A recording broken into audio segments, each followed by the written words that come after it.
It's all about that paradox of life, where life is very, very hard and it's also miraculous and extraordinary. And the truth lies inside that paradox, because the good thing and the bad thing are always going to be the same thing.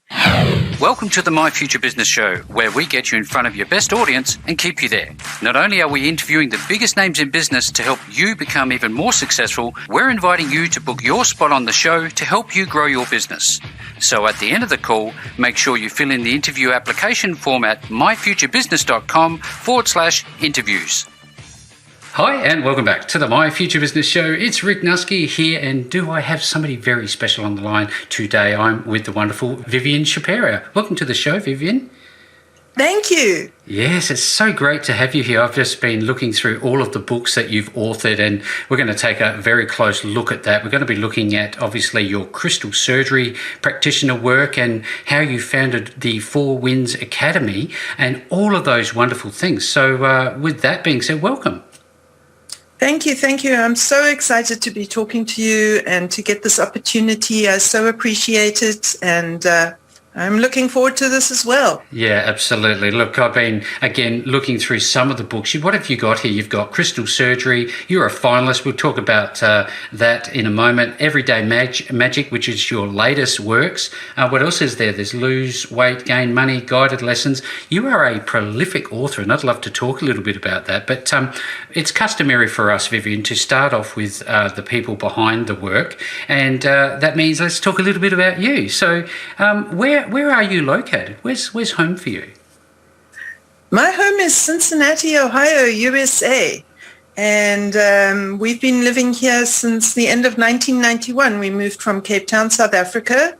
It took us 12 years to organize ourselves, to get green cards and get into this country. And we moved to Cincinnati, and we have been very happy here ever since. It has worked out extremely well for us. And actually, I tell the story of how we came to live in Cincinnati, Ohio, in my book, Everyday Magic, because I kept on having to tell that story so many times, and the story of how I discovered the different things that I've discovered. Yep. And so many times that now here, I wrote the book, Everyday Magic, and wrote it out for people. Wonderful book, did very well. It's been amazing. And home is Cincinnati, Ohio, USA, formerly Cape Town, South Africa. Excellent. Yeah. Well, look, what is it that you love most about Cincinnati? What sticks out for you? It's a livable city, and I think that's important because we don't have to sit in gridlock every day of the week, driving around. Things are affordable. Homes are affordable. Property is affordable. Life is affordable. And that makes a big difference here in the USA. Yeah. People who want to live on the coasts, they do pay a price. There's a cost of living aspect to it, as well as accessibility and so on. And they, there's an ethic. Turn up your nose at the people who live in the Midwest. I tell you what, we have got it lucky here, and we feel the good fortune of it. We really do. Yeah. And everyone who comes to visit us says, wow, I didn't realize it could be this good. Yes, fantastic. It's great. Now, I know that you're a pet lover. Tell us about your pets. Yes, that's right. We don't forget our pets. Let's show our pet right now, because she's right here wanting to be part of the show. And she doesn't look so willing at the moment. She's making kitty face. I've had enough of this. Hello to the people. She doesn't look happy at all. A bit of a cameo appearance there. So in terms of, your leisure time, I know that you're quite busy as an author and with your work at Four Winds. Do you have any downtime, and what do you enjoy doing when you're not working per se? I love travel. We love travel. I should say we love travel, and we love photography, and those are our two big hobbies. So we just came back from Florida, actually, and we go down there usually in the winter time, and the birds are extraordinary. So My husband's an avid photographer, which has been fantastic for our YouTube channel because, my goodness me, and also for the crystal surgery textbook because he did all the photographs. And I've joined in. He's helped me. I'm point and shoot. But he helped me. But he's helped me become actually quite a good photographer as well. And we love it. We love it. And the thing is, when you're looking through that telephoto lens, now, that's just the kind of thing I'm doing when I'm looking at energy. I'm seeing things differently. And you look at the birds, you look at the animals. You know, we go on safari. We go back to South Africa and we go on safari. And you see the animals through the telephoto lens. Mm-hmm. It's a different world. And it opens up doors, and it opens up your brain, and it opens up your energetics. And so we just love that. And so that's what we do with our leisure time. And we need it. And, you know, it was hard during the pandemic. Oh, yes. Because we couldn't travel and we couldn't do those leisure activities. And you know what it's like? You sort of think, well, you're not doing this all the time. Why is it so stressful that you aren't doing it? But it's like not having any salt or seasoning in your food. It's a small proportion of the ingredients, but it makes a big, big, big difference. Oh, yes, absolutely. And that's how it is for us with our travel and our leisure time and our photography. And then we love to have our friends over. We love cooking. We love watching the cooking shows. And then we like to go and experiment. Of course, we don't do what they say. I wonder, you know, if we can wind back the wheels of time, as it were, Vivien, and go back to when you were younger as a child growing up. What's the one thing that sticks out for you, a positive memory that you have? From when I was growing up? You know what pops into my mind, and I'm a little bit surprised, is I just think about my dad. Yes. I had the most fantastic father. Everybody thought he was, you know, the archetypal, just how you want your dad to be. And when you asked me that question, that's what popped into my mind. I was not expecting the question. I wasn't ready. I love my answer, and I love my dad. He was just extraordinary person. And you know, Rick, he made me the person that I am today because I won't say that my parents were perfect. They were far from perfect, and there were a lot of issues, and there was a lot of trouble and a lot of drama, and it didn't go well for my brother. Mm-hmm. But my brother acted as a buffer for me in my life, and I got the best of my parents as a consequence of that. And my dad just gave me this amazing sense of acceptance in the world. Yep. And he made me a strong person, and he taught me to do with my life what I want to do with my life, and that what I do from Monday to Friday is the most important thing. I mustn't be looking forward to getting off work. I mustn't be looking forward to the weekends in order to live my life. I must live my life with my career and my work and what I do, and I must do what I love. And that's what he taught me. These are very formative years. They're foundational, aren't they? I was going to ask you about that in terms of being around those role models. Clearly, your father was one. Did you have any others as you moved through, I guess, later teenage years? Did you have others? Who's he your main go-to? I must have had other role models, and nowadays my role models are kind of up there. It's like the Dalai Lama, and I just think that the Dalai Lama is an extraordinary role model to all of us in our society. This is a person who doesn't have a home country anymore and has to live as an expatriate of his own country, and and what's going on, and you look at people who experience hardship and continue to have a loving heart and to spread the word of compassion and love, and that is a very big role model for me. Yes. And then I had a teacher, my Alexander teacher in England, Walter Carrington, incredible role model. What a brilliant man, doing something very unusual and doing it to the most extraordinary standard. That was leadership for the whole world, for all of us people who became Alexander teachers, just extraordinary. And so, Rick, I have had the most extraordinary good fortune with my teachers. So I have had role models and mentors and all kinds of people. My crystal teacher, Melody, who wrote the Love is in the Earth series, what an extraordinary role model, not about perfection, but about being a human being who makes a contribution to humanity by following your own star. And, this is the kind of guidance that I got and the kind of role modeling that I got. I couldn't have been more fortunate. I really credit my teachers. And then I had a wonderful therapist when I was in my 20s, a man called Gordon Isaacs, who is actually the only teacher that I have who is still alive. And he really helped me to find myself and my identity and my voice.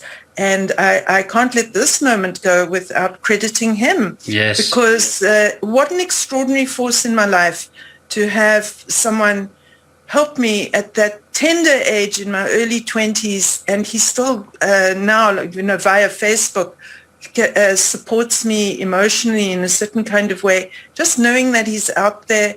I have a little Gordon on my shoulder always. What would Gordon say to me? And he's just been a fabulous force in my life. I wish for everybody to have these kind of relationships, teachers and mentors and healers and therapists in their life, because boy, does it make a difference. Just extraordinary. I was thinking about this. You just mentioned North Star a little earlier, and I thought to myself, well, as an author, it's one thing, but as a writer, do you get much value out of reading? And did you used to read any other works other than your own as you work through the years? Yes, that is a very, very interesting question. I used to be an avid reader. And as I wrote more and more and more, I started to read less and less because they don't go well together. I can't explain it, but once you learn about how to write correctly and how to structure your writing, then you can tell when a book's been ghostwritten or when it's been forced, and it's been written too quickly because the publisher has demanded X number of books. And so you don't get that quality anymore of writing that I used to enjoy. I mean, to me, books like Wuthering Heights, with the characterization and the tone and the atmosphere and the drama and that you learned as you were reading, I can't find those kind of books anymore, and it's a little bit disappointing. So I love thrillers and detective knowledge books.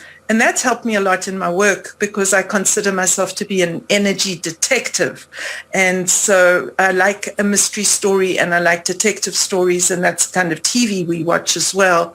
And I'm very sensitive to the written word and the spoken word as well, and very selective. So I have a kind of a high standard, but there is another reason that I don't read as much as I used to, and that's because of the crystals, because crystals are also, they're like books. They are full of information and knowledge and stories, and I get a huge amount of information from the crystals. And so there was a period of almost 10 years when I hardly read because I was getting the information from the crystals. And then one day I stopped and I thought, why aren't I reading anymore? I do love reading and I do enjoy reading. And strangely enough, there came the answer. Well, you're absorbing so much information from the crystals, there's not that much more space left in your human brain to take in more. Yeah, wow, that's incredible. I'd love to, if we could, go to that moment in time where you decided to write Everyday Magic, which is your latest works. What inspired you to write this particular book?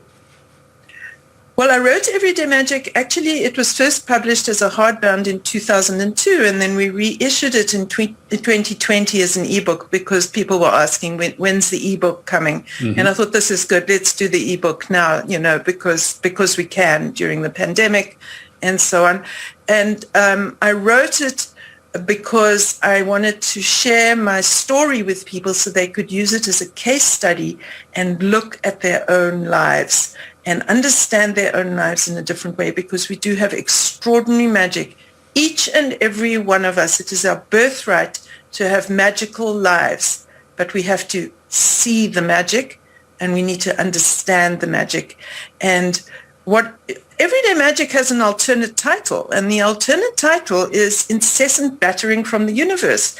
It's the paradox, you see. It's all about that paradox of life, where life is very, very hard, and it's also miraculous and extraordinary. And the truth lies inside that paradox, because the good thing and the bad thing are always going to be the same thing. And that's like the Ram Dass story, where the farmer's son broke his leg, but then the military came around and didn't take the son off to the military because he wasn't able-bodied. And the story, goes on. I think it begins actually with the horse running away, and then the horse coming back, and then the farmer's son breaking his leg. Yep. And you just can say you don't know what's the good thing and what's the bad thing. It's just this flowing river of paradoxes that we have to live through in our lives. And so that's why I wrote Everyday Magic, because I wanted people to perceive that the cloud is not the issue and is not what you want to focus on. It's the silver lining. And without a cloud, you don't get that silver lining delivered to you. And we mustn't look for the yellow brick road. We must rather look for the silver lining, because that is the path that is going to lead us to our destiny. And that's what we want. We want to fulfill what we came here on earth to do. And that's what Everyday Magic is about. How do I find my path? How do I travel this journey? How do I survive this journey in a good way? And what do I want to do? Yeah. And who are my teachers? And who are the signposts? And who are the leaders that are going to take me to where I need to be in my life? Is it a cover to cover read, or is it something people can go back to and just take bits and pieces from as they need? How do you read this? Both. I tell you what, it took me 6 years and 7 drafts to write that book, and people read it in a day and a half. Overnight. It's an overnight book. Yeah, it's a page turner. Rick, it's bizarre. I look at Everyday Magic and I start reading it and I go, I wonder what happens next. And I go, dum-dum, you wrote it. It's your life. Remember. Of course you know what happens next. But there's an energy there of hidden meaning that even I am amazed at. It's revelationary for me to read Everyday Magic. It's an extraordinary dynamic. And people have been telling me, I've been reading it again. Well, they write to me because they did just reread it, or they dipped into it, and then they tell me it's like they were getting messages. And it is, because one of the things that Everyday Magic deals with is the way the spirit dimension is guiding us and helping us and supporting us through our lives. And when I looked at Everyday Magic after I'd finished editing it, and I finished the 7th draft, and and I had to edit it and tighten it up and so on, and I went, this isn't even about me anymore. It was supposed to be, a story about my life. I saw that it's actually a story about the spirits. They'd inserted themselves in every single chapter. Oh, wow. That's pretty profound, isn't it? It is. It really is profound. Yeah. I know that you've done a whole heap of other works, and I'd love to touch on some of those briefly. But right now, I'd love to shift the focus on the Four Winds Academy. I know that you have university qualifications. You have a significant background in psychology, was it? That's right. Yes, I trained in clinical psychology in South Africa. Yep. I never worked as a psychologist, though. I changed over to becoming an Alexander Technique teacher. Yep. And I don't know if you know, but Alexander's from Australia. No, I'd love to learn. Well, FM Alexander, he was born in Tasmania and he lived in Australia. And then, and this we're talking, the late 1800s. And then the doctors in Australia said to him, you've got to take your technique to the world. And to do that, you must go to London. And so he did. He went to London, and that became the center of the Alexander Technique. But actually, he's from down under. He's from your land. On the bottom side of the rock. That's right. That's wonderful. I know that you had a calling as such when you put together Four Winds. Tell us a little bit about the genesis of Four Winds and how it actually came about. Yes, we had premises for teaching the Alexander Technique, and we had an Alexander training facility, and we had a lot of tables for teaching and training other Alexander teachers, and we had the space. And one day I looked around the space and I went, this space can be used on the weekends and in the evenings for other kinds of workshops. It doesn't have to be reserved only for the Alexander Technique. And then I thought, what other kind of workshops? And then there's sort of a voice from outside me, which I didn't hear with my ears, but I could hear in my mind, said, well, you're going to start teaching healing workshops. And I went, really? What do I know about that? Looking over your shoulder. Thanks for that. Yeah, exactly. Thanks. Oh, I see, more work. Oh, you're calling. That's what it is. That's right. And so I started with just teaching some workshops because people actually kept saying, won't you show me how you do this? And won't you teach me how to do that? And I thought, well, okay, let's give it a shot. And we started with a Saturday afternoon, 3-hour workshop. And more people wanted to learn and more people wanted to come. And it was fun. It was fun. Alexander Technique takes 3 years to train people. 3 years full time. It's very, it's a very detailed technique, and it's very time consuming to train teachers, and it requires a lot of commitment. So it was kind of nice to have something that all you had to do was commit to 3 hours. Mm-hmm. So there we are, committing to 3 hours on a Saturday afternoon, and it was a lot of fun, and people really enjoyed it, and they learned, and they felt helped by it. And so we expanded that. And we expanded it to the point where we have 4 subjects at Four Winds Academy: shamanism, intuition, crystal healing, and energy healing. And we really designed a program for teaching healers, because healers are not, there's no standard in the profession, but healing is big. And I can really predict that in this century, we are going to see healing getting to be a bigger and bigger and bigger subject, and a bigger and bigger and bigger topic, because in the medical field, everyone's become specialized. And so we don't really have that general practitioner who understands people in a whole kind of way. And I think that healers are going to have to take that over, but they're going to need to get a lot of training and become much more professional for that. And that's the vision and mission of Four Winds Academy, is to set healing up, energy healing, as a proper profession with proper standards and proper training. Yeah, that's wonderful. It's funny because I was just thinking about kinesiology popped into my mind, and how I was absolutely blown away by the ability for an oil in a vial in my hand to change the strength in my body depending on the ailment that I had. But, I also at the same time was exposed to Reiki and remote healing energy. And that led me to thinking, has the pandemic caused any issues for you to help your clients remotely, or can you do that? Oh, the pandemic's closed our doors, because I work, we work one-on-one with people, and didn't lend itself to sort of deep cleaning and these kind of things. So so we had to close our doors when we had lockdown and went into isolation and so on, and social distancing. And I thought, now what? Well, interestingly enough, a few of my clients said, well, will you work with me remotely? And at that time, I had always worked 1 or 2 sessions a week, and we're talking out of something like 22 to 32 sessions a week would be remote. And sometimes there'd be no remote sessions. And it wasn't a very developed part of my work to work remotely. Yeah. So I closed my doors, and then a few of my clients, one of them being an anesthesiologist, he said, will you work with me remotely? Because he was very anxious about his exposure. Being an anesthesiologist, he was very much on the front line because he was qualified to put people on ventilators and so on. And I could not say no to him. Of course, I had to support him. Even though I was in a state of trauma and shock myself, of course I was going to support him and his family. His wife was also very, very anxious, also a client of mine. And so, those 2 people pop into my mind. And then a few other people also said, well, can you work remotely? Will you work remotely? So not so easy to work remotely with the Alexander Technique, but I developed a procedure for that, which I was quite pleased with.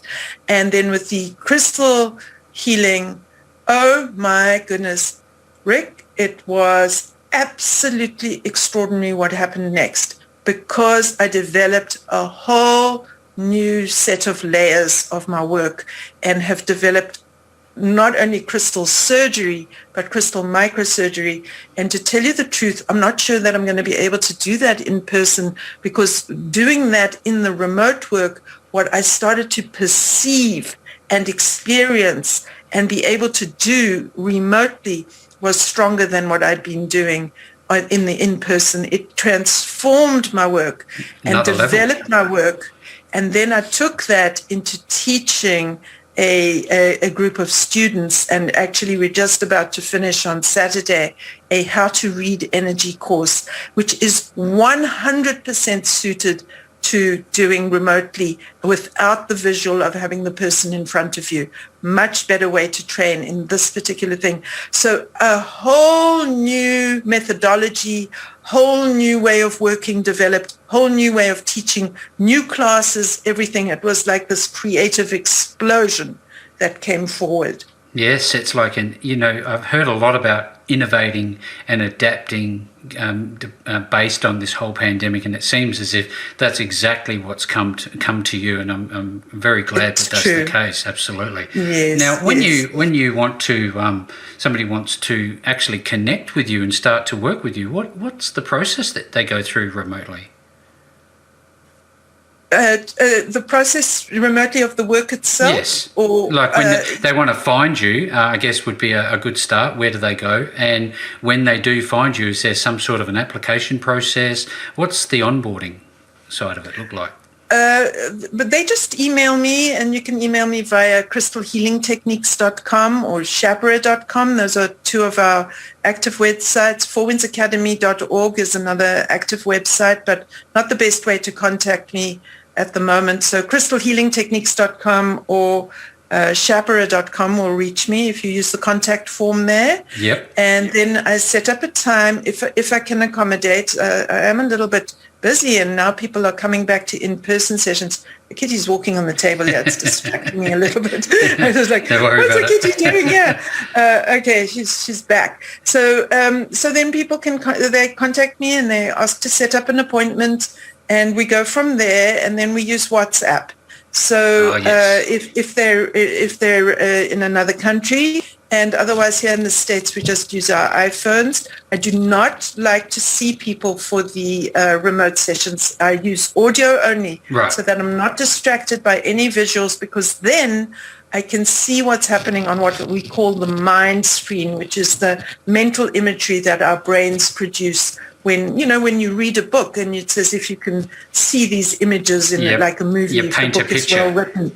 Yeah, that's right. So that's your mind screen where the picture gets painted, or when you imagine something creative, then that's also on your mind screen. So I use my mind screen, and the visuals there are much more powerful, much more detailed, much more information than if I were looking at a person, because now I can just read and assess the energy and work with the energy, and I can see what I'm doing. And then I also have a set of crystals in front of me, and then I can look at them, and that's the physical part that I'm looking at rather than physically looking at the person. And then I have a proxy crystal that I'm using to stand in for the person, and I'm working on the person's energy via the proxy crystal. It works brilliantly. I'd love you to send me some positive energy. Thank you very much. I'd love to receive it. I will definitely do that, Rick. I can do that right now while we're talking. Well, excellent. Well, and it leads me to, I guess, the pointy end of the question. We know where people can find you, which is at Schapera.com.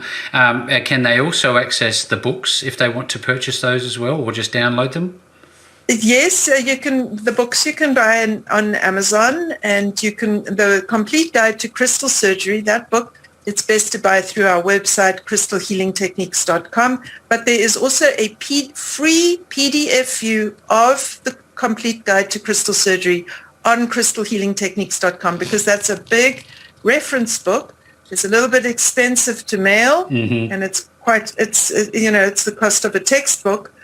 Because it's full color, it's a big publication. I can actually hold it up here because this is video, isn't it? Let me get it and just show you what I'm talking about. Let me get this. So here we are. This is the Complete Guide to Crystal Surgery. Fantastic. And it's a big book. Can't even fit in the picture. And it's got everything explained. Wow, that's a lot of work that's gone into that. Yeah, it's beautifully set up with photographs and everything. 2 indexes. It's pretty extraordinary work. We did win an award for it. Yeah, I noticed that. It's an absolute credit to you. Congratulations on that. And thank you. With everybody who's on the show today, I hope you've enjoyed this, because this is just opening a crack in the door to the work Vivien is doing. So there's the Crystal Surgery book, there's Everyday Magic, and there is a number of others that you can find on Schapera.com. No matter where you find this interview, below the post, you will also find links back to Vivien and all this wonderful work. And with all that being said, Vivien, thank you so very much for joining me on the My Future Business show today. Thank you so much, Rick. Thanks for joining us today. If you enjoyed the call, then make sure to subscribe, leave a comment, share us with your friends, and book your spot on the show at myfuturebusiness.com/interviews. And if you're looking for solutions that will help grow your business, then visit myfuturebusiness.com/shop.